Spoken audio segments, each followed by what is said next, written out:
So let's take a look then at Richelieu. As I mentioned, Richelieu has generally in the popular literature has not been very kind to him. He was, however, far from being the sort of evil guy who was plotting against the crown and so forth, as the popular literature would have us believe. He was in fact the person who sort of consolidated and stabilized France after this incredible period of turmoil at the end of the 1500s and the first decades of the 1600s. He moved back to his hometown, or his home estate. It was out in the country in the Loire Valley, and he constructed for himself a villa. Now, in France, this would be called a chateau, castle, in effect, chateau. But it was really based upon these Italian villas that he had experienced while he was a papal legate in Rome.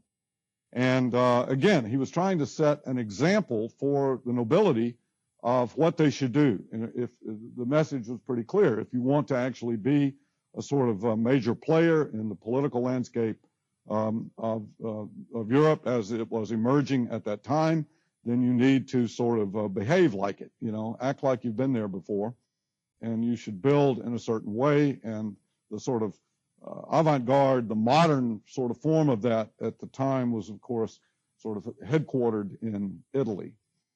This is the chateau that he built for himself in this sort of Italianate manner, although the French were never fully successful at that. And even though they would model what they built after these Italian examples, even though French architects like Salomon de Broche and Etienne de Pirac would actually go, in the case of Etienne de Pirac, would go and be an apprentice to the Italian architect Piero Ligorio, and would actually come back with measured drawings of things like the Villa d'Este. What was built was actually, it's for lack of any better technical term, I would say it looks French, even though it's based on these Italian precedent. Now, the reason we're talking about Richelieu is that these villas, of course, had a working town associated with it. As I mentioned, the purpose of the villa was not that you would actually derive income necessarily from, if you go to Biltmore House today up here, built by the Vanderbilts, built by George Vanderbilt, the largest private house ever constructed in the United States, designed by William Morris Hunt, I believe, and Frederick Law Olmsted. It's really a beautiful place and an extraordinary thing, 40,000 acres. Now, they had a dairy and they had a winery. Wine's not very good, but the ice cream's pretty good. But the Vanderbilts didn't make their money making ice cream, right? How did they make their money? Shipping, railroads, so on and so forth, right? So same thing here. But they had a working component to it to make it plausible, to make it seem legit. Then you would experiment with scientific farming and other kinds of things like that. In the case of Biltmore, the United States Forest Service began there because he owned 40,000 acres. And he actually brought Gifford Pinchot around 1900 from France to the United States to manage his forest. And then upon George Vanderbilt's death, that was donated as the first national forest in the United States, right? And Pinchot was appointed the first head of the U.S. Forest Service. So in our course here, the significance is not simply this villa. There were quite a few, this chateau, with its formal gardens and its sort of cour de logis here, but with its Italian elements added in, the central axis and the cross axis coming down here. But this part that we see here on the left, on the upper right, we see a plan of the village which is where that term comes from. It's attached to a villa. This village, which he constructed for the workers. This was for the people who worked on the estate, on his estate, worked for him. And I find this to be an extraordinary thing. I had never heard of it until 1980 on a Saturday morning when I was driving around and accidentally stumbled into it, saw it on the map, knew who Richelieu was, thought it'd be interesting to find out what this was, read a little bit about it, and sort of drove there and stumbled into it early on a Saturday morning in 1980, and I almost fell over dead when I saw it. I could not believe what I was looking at. This was built by the architect, designed by the architect Jacques Mercier in 1830. And remember that this man, Richelieu, was a Roman Catholic cardinal, all right? But he built this town with two public sort of places here in a simple little gridiron plan, not too different from a Bastide or these planned towns that we would have seen before, based upon some of the principles that were beginning to percolate up out of Italy on the ideal Renaissance city. Rather, I fell over dead because actually, that's a metaphor. I'm not dead. Close to it, but not quite. Get closer every year. But because this Roman Catholic cardinal had built this church facing onto the public place, right? Okay, so far so good. But in the same position, opposite that, he built the market. So here we have a church, this symbol of authority, traditional form of authority, and yet it is holding the same seat at the table, so to speak, as the market building is. You see why that's significant? You get a seat at the table. You got me?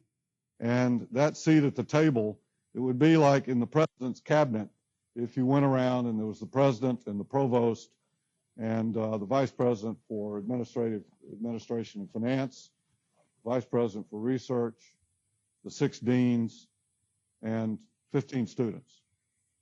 The students are now sitting at the table along with the president. You follow me?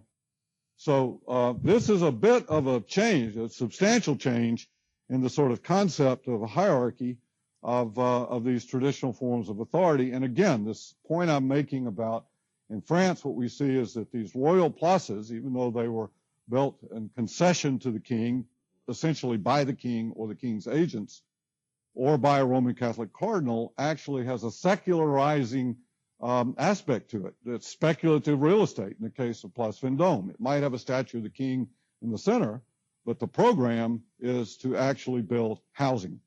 And here, this is not only housing, but we actually have here at the first place that we come to here, the market building occupying the same position relative to the public space that the church occupies.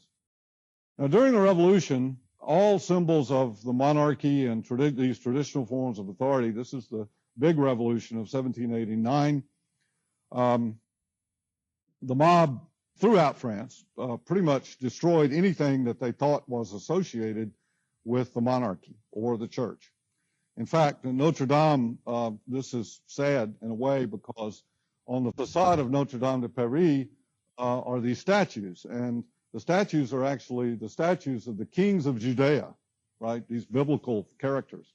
But the mob didn't know that. They thought they were the kings of France, and so they climbed up, pulled all the statues off, and smashed them.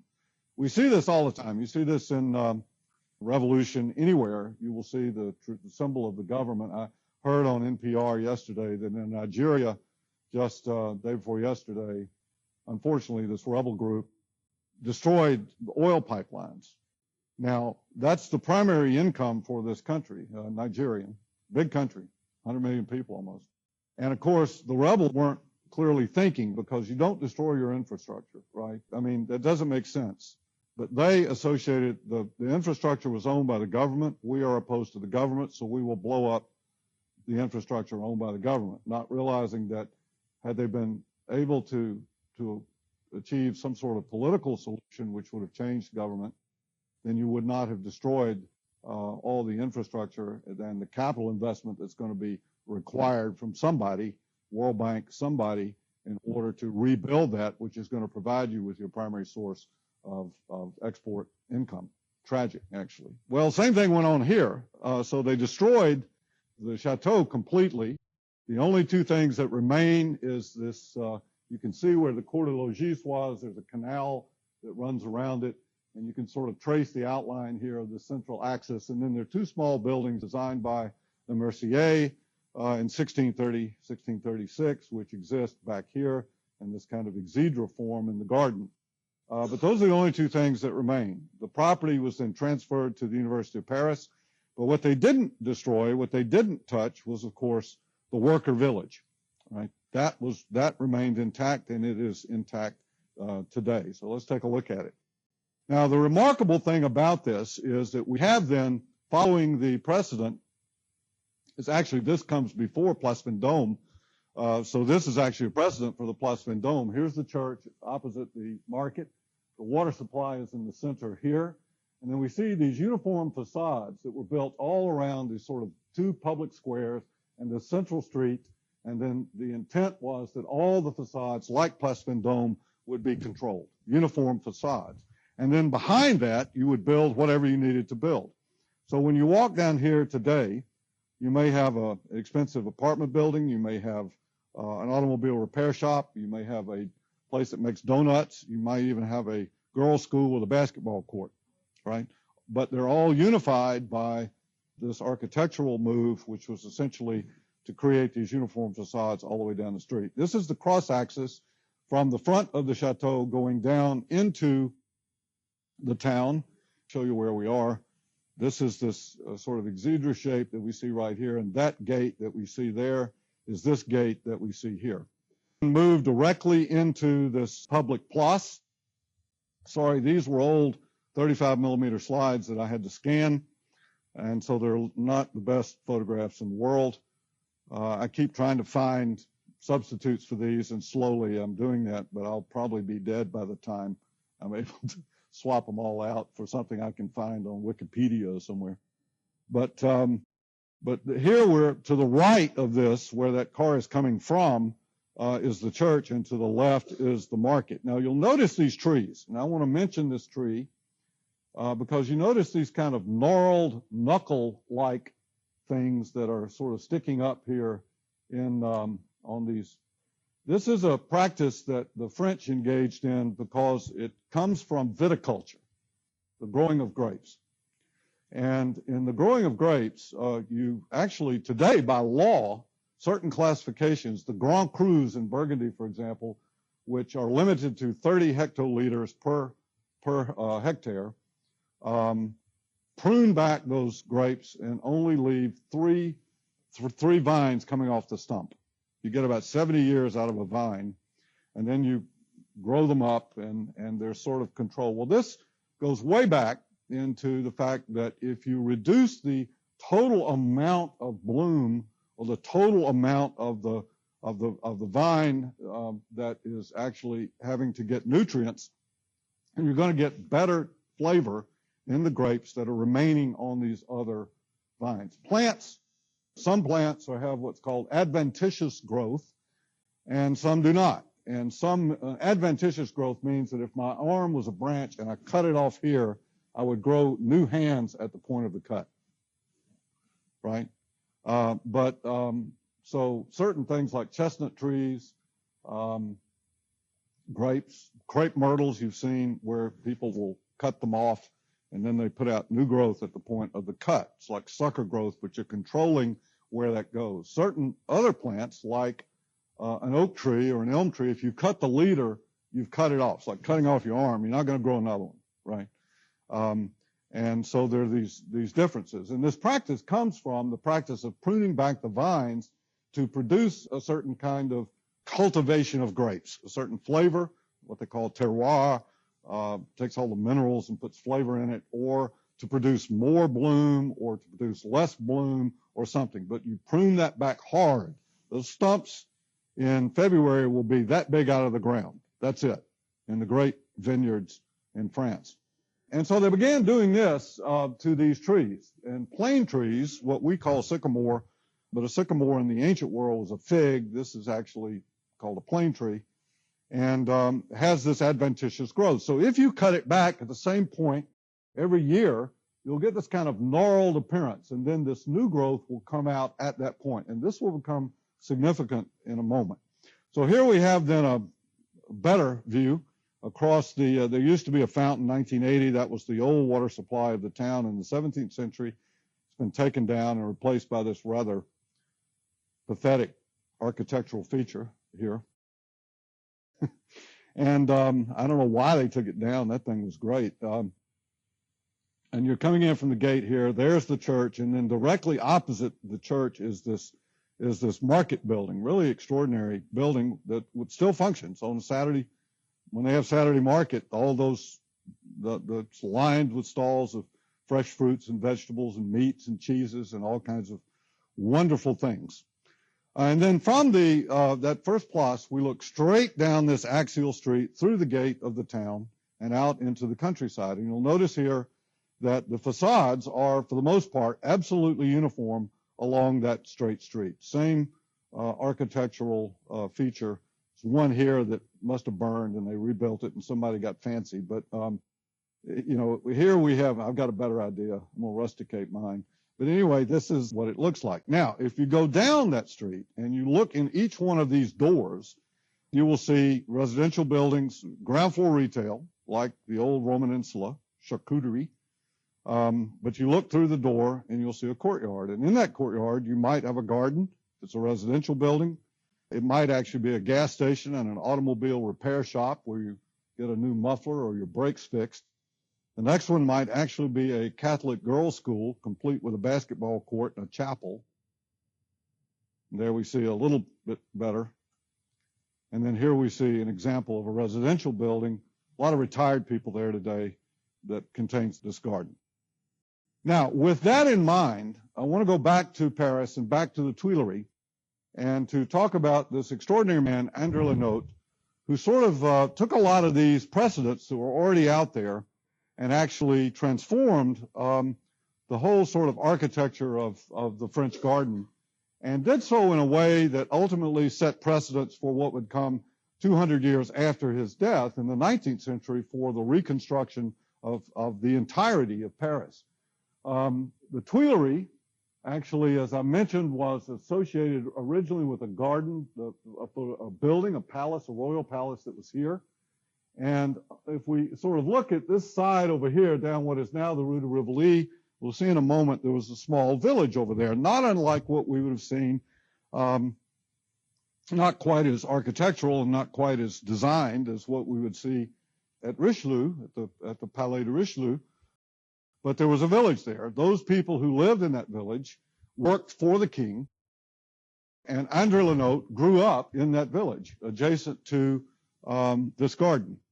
His grandfather was, remember there's a palace here, so there's a wall, a building, and there was a small garden here called the Petite Tuileries, and his grandfather, Pierre, was actually the superintendent of the Petit Jardin of the Tuileries, and his father, Jean Le Notre, was actually the superintendent later of the Tuileries itself. So Le Notre grew up in this gardening family, and he was the first person in which a gardener actually attended the Royal Academy, attended the equivalent of the École des Beaux-Arts, and his classmate was the architect Louis Laveau, and their classmate was the painter Charles Lebrun. And this trio of Le Notre, Laveau, and Lebrun would go on to build what is one of the most famous buildings in the world, Versailles, along with a whole lot of other stuff. Now, Le Notre is interesting at a number of levels, and one of the things that makes him interesting is that his official title was Jardinier du Roi, the gardener of the king. But on the pay vouchers, he is listed as chef d'architecte, chief architect. So he was actually in charge and the superintendent of the whole thing at Versailles. But I'm getting ahead of the story. So, and by the way, I wrote an article about the creation of this, which I may upload, in the Place de la Concorde, which I may upload later in the 19th century. I may upload in the course folder for your reading pleasure, since you're running out of things to read. So if we look at the position of this in the old city of Paris, there's the Ile de la Cité. Here is the Palais Cardinal. And then we see now this extension out of this garden, which extends all the way up to the ridge at Chaillot, Chaillot, which actually is the horizon from the Tuileries, where it was then extended later down to back to the river. And there we see that large bend in the river that I was talking about that comes all the way back around here. And again, later that will become significant. You'll also notice that from this point, there's a second avenue, which is constructed here, which was originally called the Avenue of the Empress, Impératrice. This was leading to a royal hunting park, which is called the Bois de Boulogne. Now, when Louis XIV was 9 years old, 8 years old, his father, Louis XIII, died. And during this period of instability, I mean, France at this point has a 9-year-old king, and Cardinal Mazarin steps in, similar to what Richelieu did for Louis XIII. But riots break out. So the royal family believes, the mother of Anne of Austria believes that Louis XIV is actually perhaps in danger. And so in disguise, they attempt to flee the Palais de Tuileries in the middle of the night.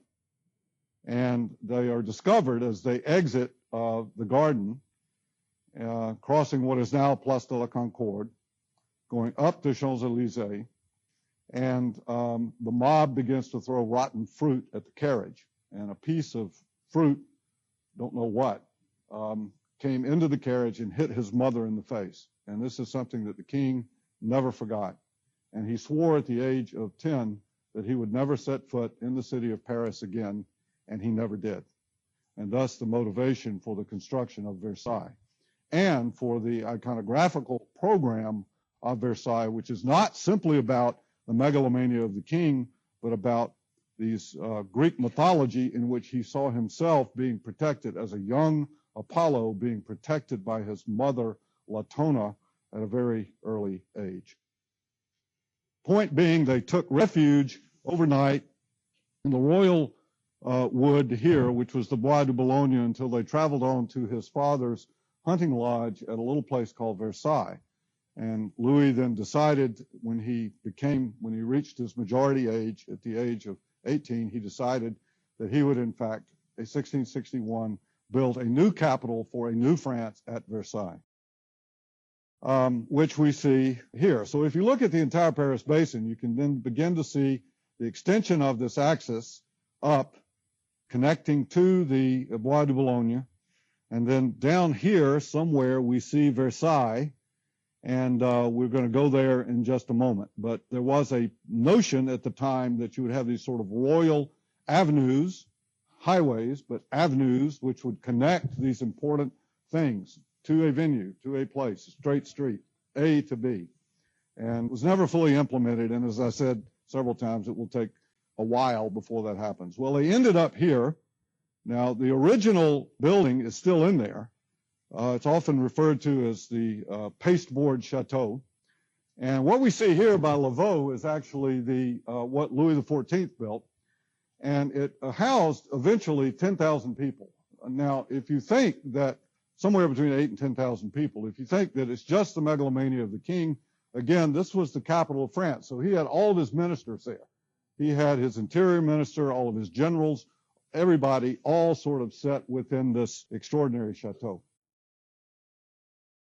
So Versailles was not simply the royal residence or a simple chateau. It actually was intended to be a new capital city for this new conception of the new France, something that will appear again in the 19th century when a lot of the precedents and principles that will come into play here with the construction of Versailles are actually put into service in the remaking of the entire city of Paris under Louis Napoleon,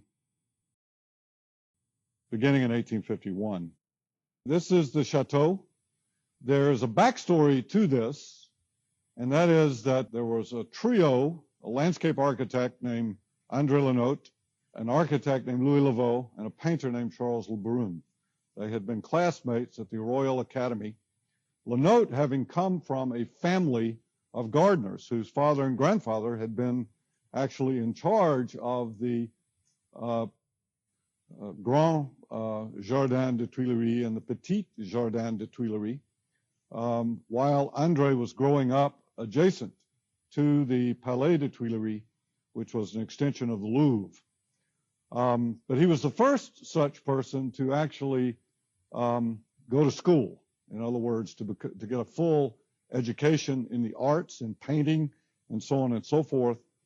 And it's interesting to me that his title became Jardinier du Roi, gardener to the king, but he was listed on the pay vouchers as chef d'architecte, the chief architect. So it was really Lenotre that was in charge of the whole operation. How did this come to be? The backstory is that Louis XIII's finance minister was a man named Nicolas Fouquet. Fouquet was a brilliant guy, very handsome, erudite, impeccable manners. Everybody loved him. Brilliant finance minister. And he decided to build himself a chateau, which is known as Vaux-le-Vicomte. This is not going to be on a test, so you don't have to worry about all the pronunciations and spellings and so forth. And he hired Lenotre, who then turned around and brought his two friends, Lavaux and Lebrun, into the picture and completed this great chateau. And at the opening of the sort of housewarming party that Fouquet held for the opening event of this great chateau, he invited the king and actually dedicated this event to the 16-year-old king. The opponents of Fouquet, who were many, seized on this opportunity to plant rumors in the young king's mind that Fouquet had actually been stealing from him, stealing from the royal treasury. How else, they said, would he be able to afford such grandeur, such a great place? And the king actually bit on the rumors and ultimately imprisoned Fouquet. Alexandre Dumas actually wrote a fictional novel sort of based perhaps on this event, loosely, which was known as The Man in the Iron Mask, although it was actually the king and his twin brother having been imprisoned. Fouquet was then imprisoned at the Bois de Vincennes on the eastern end of the city of Paris, and his wife, Madame Fouquet, was allowed to retain ownership of the property, or at least life tenancy on the estate, at which point, at her death, it then reverted to the crown, to royal property. And the king went and sacked the place, taking statues, taking artworks, taking everything that he could. And he even then, to build Versailles, to build this, he brought in the trio of Lenotre, Lavaux, and Lebrun. And so it was that they would actually execute the design for this, not only the chateau, the seat of the king, but also the seat of the entire government. This is what we see about 1668. This event occurred in 1661. The king, or 1659, the king achieved his majority in 1661 and began work on this. And the biggest problem was water supply, because it was sort of on a slight hill, and it's down. What we see off here in the distance was actually a kind of swamp. So they had to actually bring water in from quite a long distance away, and they did it by creating these kind of paddle wheel things in the river, like an Archimedean screw that would actually bring the water up to a holding tank, which could then get enough head pressure to distribute it to Versailles. This would become important because of the incredible Baroque spectacle of the number of fountains that existed eventually at Versailles, so that to this day, when they turn, it's now used as a public park, when they turn the fountains on Sunday afternoons in the summertime, there's a noticeable drop in the water pressure in everybody's faucets in the city of Paris. It's an extraordinary amount of water. What we see here is the embryonic chateau. What will happen eventually is that wings will be extended to the left and to the right, and this town, the service town, like we saw at Richelieu, actually would be built around here. We see three radiating avenues, again, A'' to an avenue, to a place, which were intended to connect Versailles to the major sort of public buildings. Now, at this time, when we use this term public, what we mean is something different than the way that we would use that term today. Today, when we say public, public transit, public park, the public, what we're talking about is everybody, right? What you would be talking about here in the 17th century would be those who had proximity to the royal court, those who were actually held some official position within the king's government. That was the definition of public. It's actually, there's an anomaly in this which still exists in an archaic form in England, what they call public schools is what we would call private schools. Follow me? You go to a public school means that it's what we would call a private school. So the sort of notion of Georgia Tech as a public school is something that is foreign at this point in time. You received an appointment from the king or from one of his ministers to study in any of these schools. The plan, as it was prepared under the direction of Andre Lenotre, consisted then of two major parts. The part on your right would be the part that was vegetal, and the part on the left would be the part that was mineral. And by that I mean that the left side was to be the service town for the activities, the maintenance of the new chateau, the new Capitol building, as well as the gardens and so on and so forth. And there must have been legions of people associated with this because it is absolutely huge. The king, of course, was located in the revamped, that was his bedroom right there, in the revamped chateau, the pasteboard chateau of his father. And water was brought in and eventually into a large sort of basin here, and then through these Archimedean screws pumped up into holding tanks that could run these fountains. The precedent clearly, we go back and look at this. Think about these two buildings that we see here, the chateau in the central location, and then these avenues here that focus on this point that we see here perspectively. The precedent clearly was Piazza del Popolo. And here we see it with Rinaldi's twin churches at the northern entrance down the Corso in Rome, with the Via di Ripetta on the right and the Via Babuino on the left. And the second precedent, the obelisk in the center, and the second precedent, obviously with this equestrian statue of Louis XIV, was the Campidoglio and the statue of Marcus Aurelius.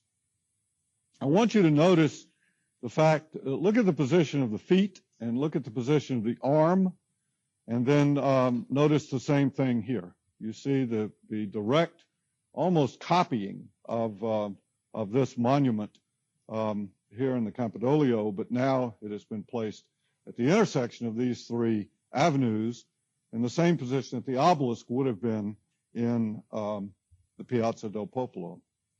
Now, the interesting thing, it's a sidebar, but the interesting thing about the fact that his feet are hanging like that is that the Romans did not have stirrups. That sounds odd. They seem to have had just about everything else except electricity and the internal combustion engine.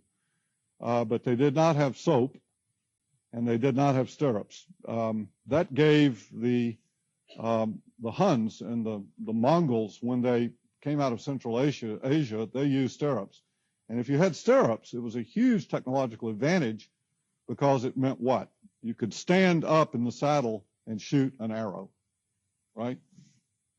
Whereas the Romans couldn't do that.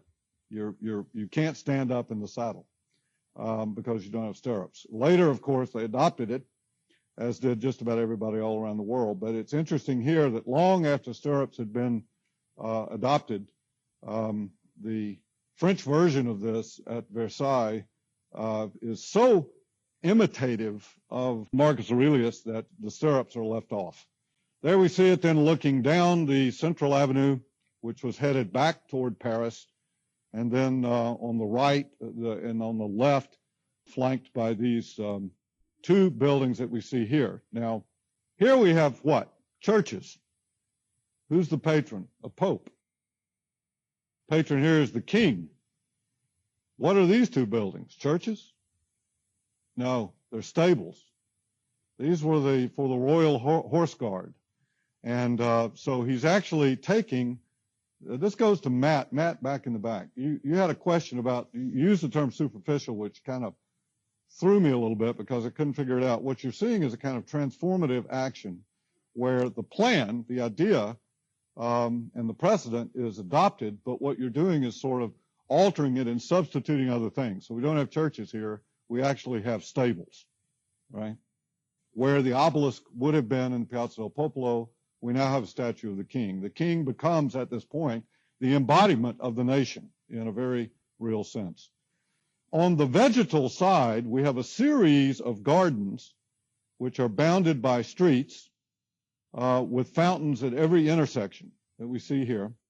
Each garden then can be different. So 13 can be different from 14, or they can be the same because you never see it. And you never see it because of this grande allée of trees that we see along here with this thick pochette, this very thick hedge, this mass of vegetation, which blocks the interior world at number 2 or number 14 or number 9 from its perimeter. I think this is significant for the history of cities. I think we see the same thing. The precedent for this was actually the mineral component that Jacques Lemercier had implemented at Richelieu for Cardinal Armand de Plessis de Richelieu and the town. The uniform facades where you enter into the doors, one is a gas station, one is a garden, one is something else, right? A basketball court, something. And the same thing is operating here. Now, this creates a kind of meta frame, a kind of large frame where whatever is positioned here, here, here, and there because of this perspectival construction and because of the hierarchy of widths of these street-like spaces, these allées, you have this sort of larger structure so that the king is now in dialogue with this fountain here, and this fountain is in dialogue with that fountain there. And we'll see in a moment the sort of narrative that the king developed, or his architects developed under his direction for this particular narrative. There it is. This was a few years back, 1980. There was a huge hurricane storm that came through in 1997 and knocked over a bunch of trees. And so they decided to clear cut the entire thing and replant it. Now, they've done this totally. They do it every 100 years because one of the disadvantages of this kind of formality is that you can't sort of randomly plant, if that tree dies right there, you're sort of in trouble, Follow me? It's a little bit of a problem here. So here we're looking at this metaframe. So what is this narrative? Well, the fountain that you see in the foreground is known as the Fountain of Latona.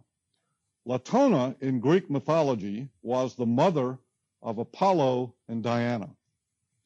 And the king identified his mother with Latona and himself with Apollo. What is she doing here with her two children? The story was that it's a myth of origin, and it's the myth of origin of frogs and turtles, that Latona was walking through the woods one day when she stopped to her children. Apollo and Diana were thirsty, and she stopped at a pool, at a pond, a spring, to give them a drink of water when they were set upon by robbers, thieves. Now, I don't think anybody in here is a thief or a robber, but if you are, make sure that if you rob someone, they're not a goddess, okay? Because Latona was not real happy with having her children threatened, and so she zapped all the robbers into frogs and turtles, and that is the origin of frogs and turtles. I love that sort of fabulous construction of these it tells you a lot about the Greek mind. I'll step out here for a minute because this really is a sidebar. I've always been struck by the fact, those of us in here who are at least culturally descended from the Abrahamic religions, right? And that's Judaism, Christianity, and Islam, okay? All trace descendancy from Abraham. We're accustomed to the Decalogue. We're accustomed to a God who says, you shall do this, you shall not do that. On Tuesday, you shall eat this, and you shall not carry that backpack this way or something, all right? I mean, read Leviticus, right? It's just read Deuteronomy. I mean, it's incredible, the degree. And we know the 10 pretty well. Thou shalt not kill, commit adultery, etc., right? What about the Greek and Roman gods? What did they tell them to do? Nothing. Absolutely nothing. They were sort of on their own. In fact, the Greek and Roman gods weren't very nice.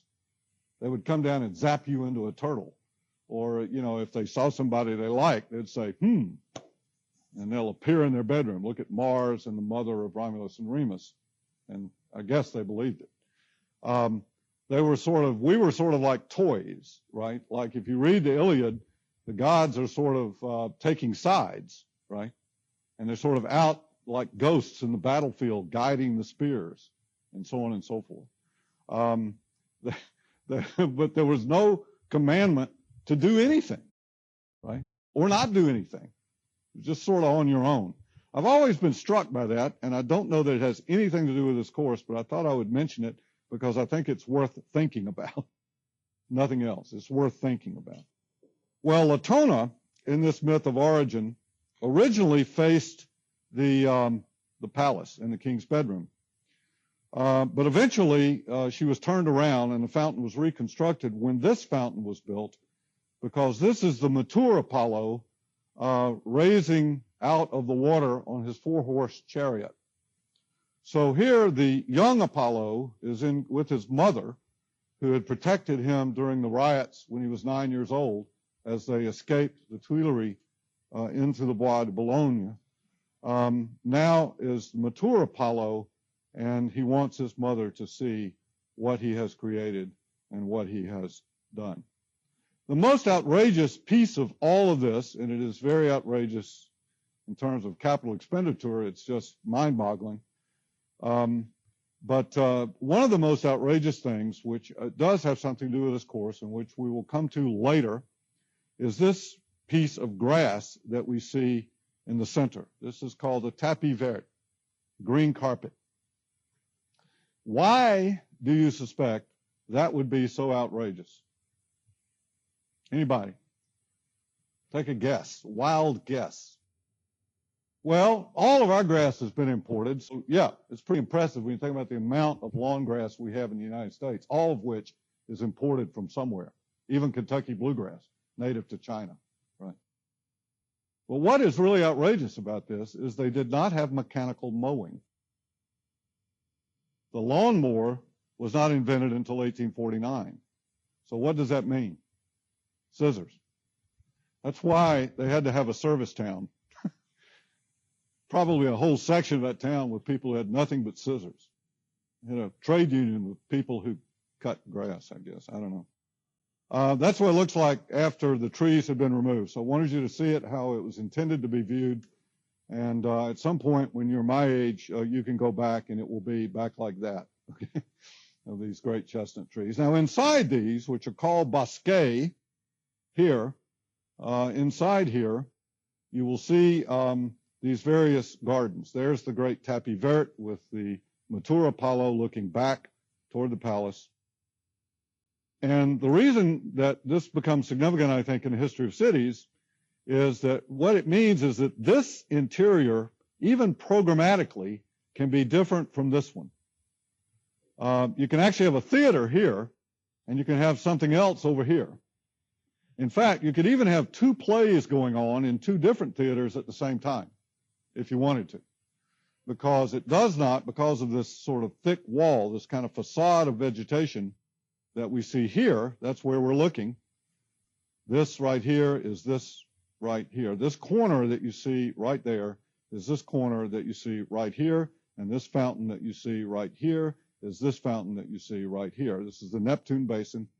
And so on the cross axis, or on the main axis that we see here, it means that you can have a variety of different things occurring in the interior of what amounts to a block, like an urban block, programmatically, while maintaining the large meta frame and the language of that meta frame, like so. Now, why is this important? Well, I think we will see that it's very similar to Le Mercier. It's the same idea, but here it's done with vegetation rather than with buildings. And so, how many of the architects in here have taken architectural theory? 1, 2, 3, 4, not very many. Did you read Loger yet?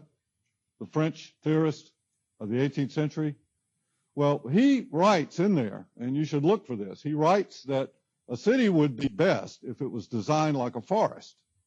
Now, in the 19th 20s, people interpreted that as a forest like the north end of Piedmont Park, the Nantahala forest or something, right? That's not what he meant, because a forest at that time was a hunting park that had an étoile or a round point, and then radiating avenues cut through the forest because they were hunting deer. And so they would gather in the round point, and then the deer would come out in the morning to feed on the grass that would grow at the edge of the wood, and then they could take off on horseback, arrows, at stirrups, arrows, and they could shoot the deer. And that's what Laugier is talking about, right? And that will come into play in a big way in the 19th century. And the precedent for that, I think, is this garden at Versailles. But it's not just the collection of gardens that we see. It's also the fact that there's a whole town that's designed exactly the same way. So here, the young Apollo with his mother Latona is in communication with the major Apollo, right? The grown Apollo. And A and D programmatically can vary and have nothing to do with either one of them. Right? You follow me? Is that clear to everybody? Let me see this is a very important point. Who does not get this? Did I not explain that properly? Any questions about that?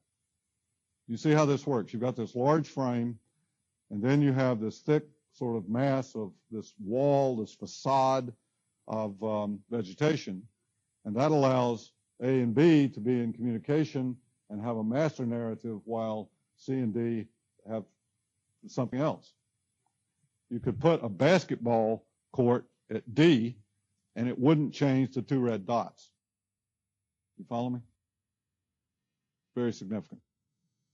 So if we look then all the way up to the eve of the revolution by his great-grandson, Louis XVI, we will see, in fact, that the garden and the town architecturally are almost the same. So on the right over here, what I was describing as this mineral component with all of these plazas and so forth are now all connected because it was planned, all connected up in a way very similar to this. That's a block, that's a block, this is a block. So what we have then is something in which the entire landscape, to use the modern term for this, is all architecturally kind of one thing, some of which are built up out of buildings, some of which is built up out of vegetation. And the hinge between these two material conditions is actually, we have, believe it or not, in the Bibliothèque Nationale, in the archives, a document written in Louis XIV's own hand for his favorite itinerary through the gardens. And it's sort of humorous because they never could get enough water pressure to get all the fountains going at once. So his fountain crew would actually be, let's say, here. And so he would start out on his carriage and he would come down here and they would get this fountain going. They had these things like bicycles, right? That would, these chains, and it would pump the water. And this fountain would be going as the king passed through, and then they would run over here and get this one going as he comes down here, and he would bring the king of Russia or somebody, with him, the Pope, somebody who's visiting, some head of state somewhere, some prince somewhere. And but all of the theaters, all the plays, for example, of Molière, are performed first in these. That's where there are. There are no indoor theaters at this point. They're all performed in gardens. So you have, for example, this is known as the Salle de Bal because it's actually an area where they would have dances, musical performances, and so forth, complete with scenery and special effects. Apparently painted scenes of mythological characters that they could move on wheels, move into place at the end of these allées. So I'm not sure what we mean functionally. I would say Georgia 400 is functional as long as there's no one else on it. I-75-85 is functional as long as it's not 5:30 p.m., but it doesn't do much else. It would be, so here we have something that I'm not sure simple functionality in the modern sense of that term is what they were after here. Does that make sense? Sort of like saying, is Washington, D.C. functional? It's not functional. So where should Martin Luther King Jr. have given his speech? Is that a function of such spaces? I would argue that it is, right? So if we look at this, then what we see is the chateau in the center with the wings of government on either side, eventually spilling over into the town. The town itself, complete with market squares and other things, developed in a way that is actually very similar to the gardens. And again, based on what Loger is saying, we will see in the 18th century, we will see how this plays out in the 19th century, the extraordinary number of cities that are built in a way that all the way up into the 20th century that are using this as kind of precedents. And there we see this hierarchy of streets, this sort of great avenue that is planted here, 2 rows of trees, this sort of market square, public square that we see here, market buildings all around it, and the individual houses. And in fact, the entire landscape was intended originally to be constructed this way. If we look at these avenues as they radiate out, the intent was eventually they would be connecting up to other important places. There we see that bois, similar to what I was referring to. There's the round point, there's the avenue, there's the second round point, and so forth. And that is applied actually to the sense of the city itself. Now, this is, I think, best understood in the transformation of the Tuileries, also by Notre. Here we see the Turgot map, or Vischer, actually, of the early 17th century, and there we see that the Tuileries, the garden, is completely independent from the palace. There's the Louvre back down in here. There's that wing that was the first one built. The second one is built up here. You'll notice that along the rampart or the wall, there's actually a canal in what is now the Place de la Concorde, and there's a village here. This is actually the worker village, and it is there that André Lenotre grew up. In fact, we can see a street separating the garden, which is over behind the wall on the left, from the palace, which is over here on the right. And if we look at the drawings left to us by Jacques-André de Cerceau from 1550, we see that the Jardin des Tuileries was completely, not only completely disconnected from the palace, but it's just a series of garden plots laid down. Some of these, those are trees, and that there's no real hierarchy to this at all. We'll notice this sort of exedra that we see here, but also this walkway. This is an elevated walkway because at the time you were supposed to get up on this walkway and walk around it and sort of look down into these garden plots and admire them, admire the beauty of the flowers. They used a lot of colored stone, gravel, and so forth to create these patterns, which are called parterre, on the ground. Now, this, between 1550 and 1680, the Tuileries will be completely transformed. This is actually the plan then that was done by Lenotre while he is working on Versailles. He is the gardener to the king. And that street that we see here has been completely removed. The wall has come down, and that street actually ran right through there. So it is now attached to the facade of the palace. You walk out the front door of the palace. The central axis has been shifted over to align with the top of the Piano Nobile of the palace.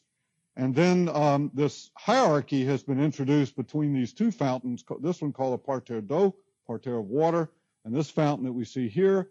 And then the canal has been filled in. The rampart has been breached at that exedra. Here we have these sort of giant stairs that come up, designed by Lavaux. And there was actually a handball court located right here called the Jeu de Paume, which is actually the place where the Impressionists hung their paintings because they were not allowed to hang in the official galleries.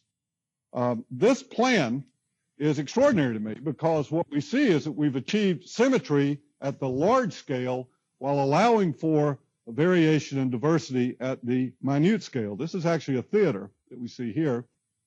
There we see the very intricate pattern. It's not a very good slide. This is an old 35 millimeter slide I took out of a book. I've tried and looked to get a better one, and I can't find a better image of that. This is what it looked like. Okay, from this point, looking back in the direction of the palace, That's what it looked like. The palace was burned in 1871 in the last Paris Commune, and the Arc de Carrousel actually replaced it. That's looking down that central alley.